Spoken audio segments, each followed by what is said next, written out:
안녕하세요. 7월의 마지막 날입니다. 주요 뉴스 간단하게 소개시켜 드리겠습니다. 지병 있는 20대 확진자 숨졌다고 합니다. 올해만 벌써 5명째이고요. 청춘 위협하는 코로나 해서 기사가 나온 부분입니다. 국내 신종 코로나 바이러스 감염증 확진자 중 20대 사망자가 1명 늘었다.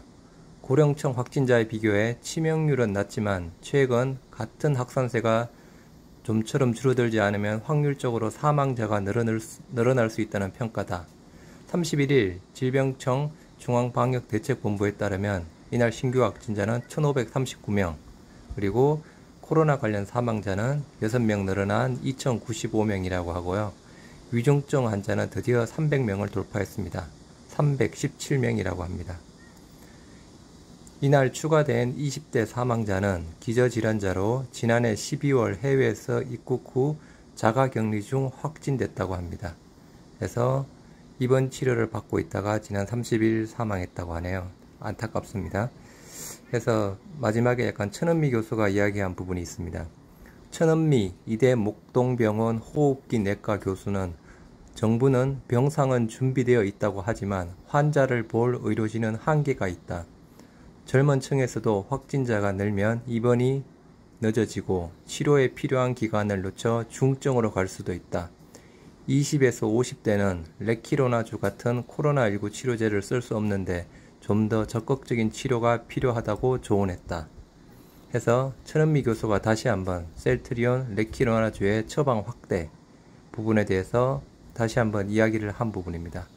지금은 코로나 확진 병상뿐만 아니고 아까 그 기사에서도 소개시켜 드렸던 응급 병상도 지금 많이 부족한 상황이라고 합니다. 빨리 레키로나주가 처방이 되어야 하는 비상사태 부분입니다. 50대 이하 코로나 위중증 환자 크게 늘었다. 전국민 백신 접종 시급하다는 기사입니다. 위중증 환자 300명대로 재진입, 40대 이하가 23.3%라고 합니다. 신종 코로나 바이러스 감염증에 확진된 뒤 위중증으로 악화되는 사례가 빠르게 증가하고 있다. 최근 6개월 만에 위중증 환자가 크게 줄다가 다시 300명대로 진입한 대목은 우려스럽다. 그래서 아까 위중증 환자 317명 기록했다고 되어 있죠. 델타형 변이 바이러스의 기승으로 확진자가 늘어난 탓도 있지만 적지 않은 위중증 환자의 연령대가 대부분 50대 이하라는 사실에 방역당국은 예의주시하고 있다. 감염병 전문가들은 50대 이하 대부분이 아직 코로나19 백신을 맞지 않았다는 사실이 악재로 작용하고 있는 것 같다고 진단한다. 이런 기사가 있습니다. 혹시 저희 나라도 심하면 백신 접종 의무화라든가 그런 부분이 나올 수 있을까요? 조금 더 지켜봐야 되는 부분입니다. 그리고 오늘 약간의 저희가 조금 놓쳤던 부분에 대한 호재 기사, 저희는 약간 경구용 치료제 구입한다고만 해서 조금 나머지 부분은 조금 이렇게 좀 무시한 부분이 있었는데, 일단 치료비 예산 중에 중증 치료비에 대한 예산 부분도 확보가 되어 있었다는 내용입니다. 보시면 셀트리온 외인 기간 8자 코로나 치료제 구입 후 구입 추경 확보 호재될까? 셀트리온의 주가가 하락세다. 지난 26일부터 30일까지 5거래일 중 셀트리온 주가는 29일을 제외한 4거래일 동안 하락했다. 29일에도 보합세로 마감했다. 기관과 외국인도 셀트리온의 주식 매도를 이어가고 있다. 30일에도 외국인은 셀트리온의 주식 69,000주, 기관은 96,000주를 팔아치웠다. 다만 최근 정부가 추경을 통해 코로나19 치료제 확보에 나서면서 셀트리온의 주가 흐름이 달라질 수 있다는 분석이 나온다. 정부가 추가 경정 예산 편성을 통해 코로나19 경구용 치료제 확보에 나섰다. 방역당국은 지난 24일 국회 본회의를 통과한 2차 추경을 통해 코로나19 치료제 구입비 471억 원을 확보했다. 그래서 471억 원 중에 경구용 치료제 구매가 168억입니다. 아직 임상도 안 끝난 부분이었죠. 그리고 중증 치료제가 248억 원, 경중등증 치료제가 55억입니다. 248억 원이랑 55억, 대략 300억 원대에 어떻게 보면 셀트리온, 레키로나주에 해당되는 그 예산이 포함될 수도 있는 부분입니다. 그래서 이 기사는 약간 그런 의도로 조금 표현한 부분이고요. 해외 혹은 국내 개발 치료제 모두의 구매 가능성을 열어둔 정부는 효능, 안전성만 담보된다면 가장 빨리 개발되는 약을 구매하겠다는 입장이다. 우리 레키로나주 효능, 안전성 다 확보가 된 부분이죠. 근데 일단 임상 3상에 대한 결과를 완전한 결과라든가 분석을 기다리고 있는 부분인지, 왜 빨리 적응증 확대가 안 되는 부분인지 좀 답답한 노릇입니다.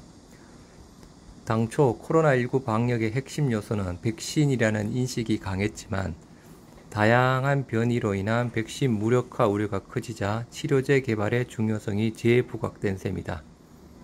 이제 곧 올 거라고 믿습니다. 치료제 개발, 치료제에 대한 관심 폭발. 셀트리온은 앞서 코로나19 치료제 레키로나주의 글로벌 임상 3상 결과 효능과 안전성을 입증했다고 발표했다.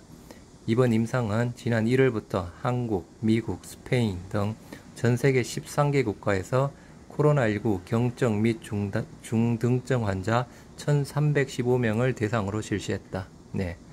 3상에서 경증 및 중등증 환자 1350명을 대상으로 실시가 된 부분이죠. 그래서 아까 예산 쪽에 보셨던 중증 치료제 248억, 경중등 치료제 55억, 이 두 항목에 셀트리온, 레키로나주가 다 포함될 수가 있는 부분입니다. 방식은 무작위 배정, 평행군, 위약대조, 이중 눈가림 등이다. 셀트리온에 따르면 이거는 다 이제 아시는 부분이니까 스킵을 하도록 하겠습니다. 셀트리온은 이번 임상 결과를 바탕으로 조건부 허가를 받은 한국에서 레키로나주를 정식으로 품목 허가 신청할 계획이다. 미국, 유럽 등 글로벌 허가도 지속 진행한다. 아울러 이번 임상 결과를 오는 7월 9일에서 12일까지 발표했죠. 발표한 부분입니다. 근데 구두로 발표한다라고 되어 있네요. 그래서 그리고 셀트리온 델타 변이에 대한 유효성 확인했던 부분이었고, 지금 현존하는 모든 변이에 대한 유효성 부분 확정된 부분, 그리고 지금 현재 공신력 있는 기관과 계속 협력해서 변이 바이러스에 대한 대상으로 지금 계속 동물 실험을 하고 있다는 부분, 그리고 치료 옵션 다양하기 위해서 흡입용 코로나 치료제 인할론 바이오파마랑 하고 있다는 부분. 그래서 요 내용에 대한 셀트리온에 대한 내용 부분을 많이 비중을 두고 실어둔 기사였습니다. 그래서 이 기사의 포인트는 아까 보셨다시피 요 기사 작성 의도 부분도 있지만, 정부가 코로나 치료제 구입 추경 확보에 전체 치료제 구입비 471억 원 중에 경구용 치료제는 168억, 중증 치료제 248억, 경중등 55억 있다는 포인트 부분입니다. 그래서 이 포인트로 셀트리온에 조금 더 긍정적으로 작용하지 않을까 하는 기사 내용으로 판단이 됩니다. 네, 감사합니다.